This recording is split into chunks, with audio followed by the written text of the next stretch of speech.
Success is only meaningful and enjoyable if it feels like your own. Failure is a feeling long before it's an actual result.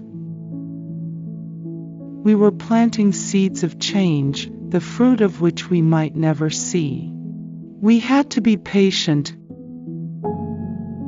Every day, you have the power to choose our better history, by opening your hearts and minds, by speaking up for what you know is right.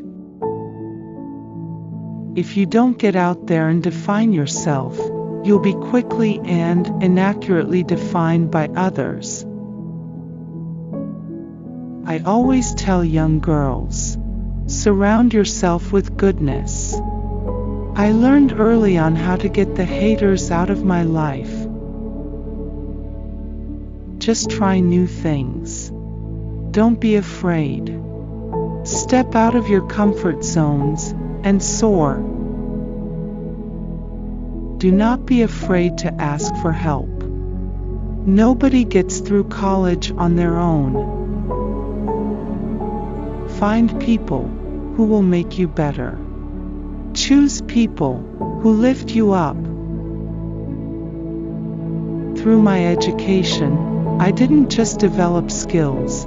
I didn't just develop the ability to learn, but I developed confidence.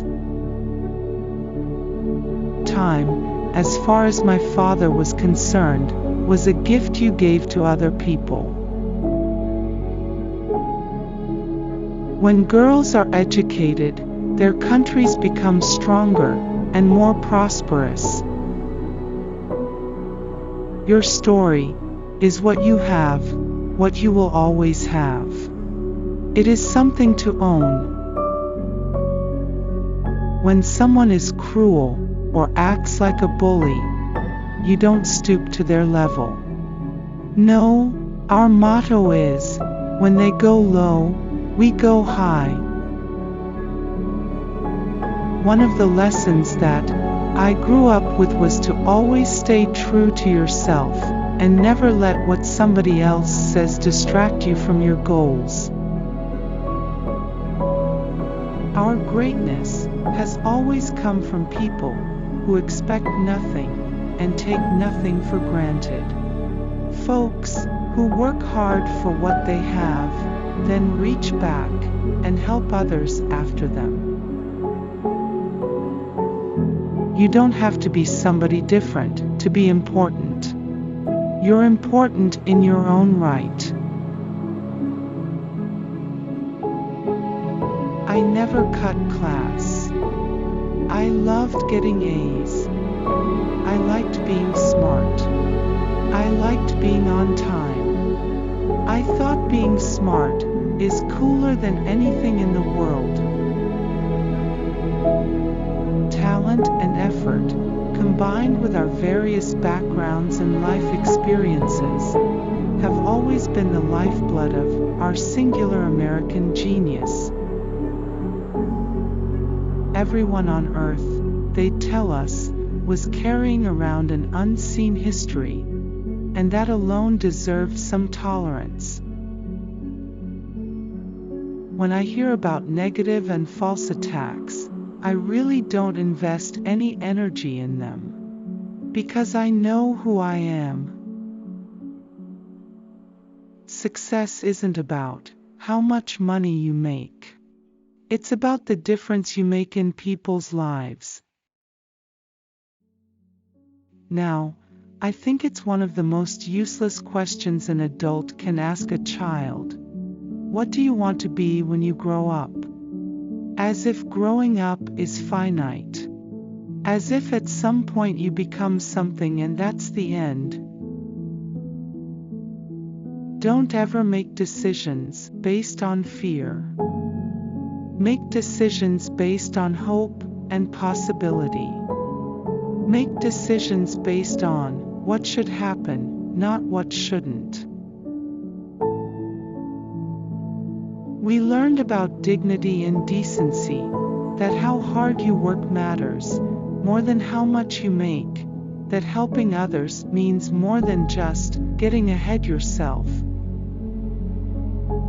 If my future were determined just by my performance on a standardized test, I wouldn't be here. I guarantee you that. The problem is when that fun stuff becomes the habit. And I think that's what's happened in our culture. Fast food has become the everyday meal. I have learned that, as long as I hold fast to my beliefs and values, and follow my own moral compass, then the only expectations I need to live up to are my own.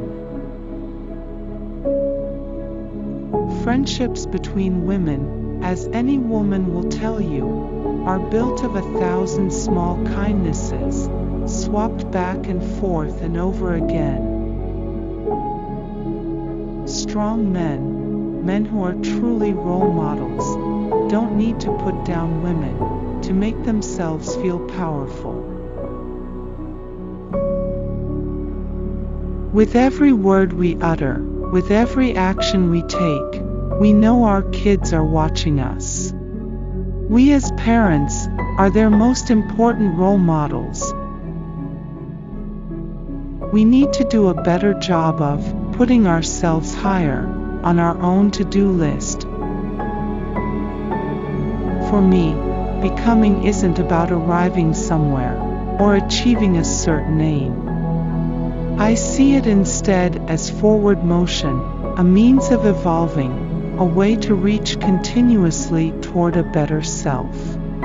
The journey doesn't end. Whether you want to go into music, whether you want to be a lawyer, whether you want to be President of the United States, the bottom line for all of you is that you have got to get your education.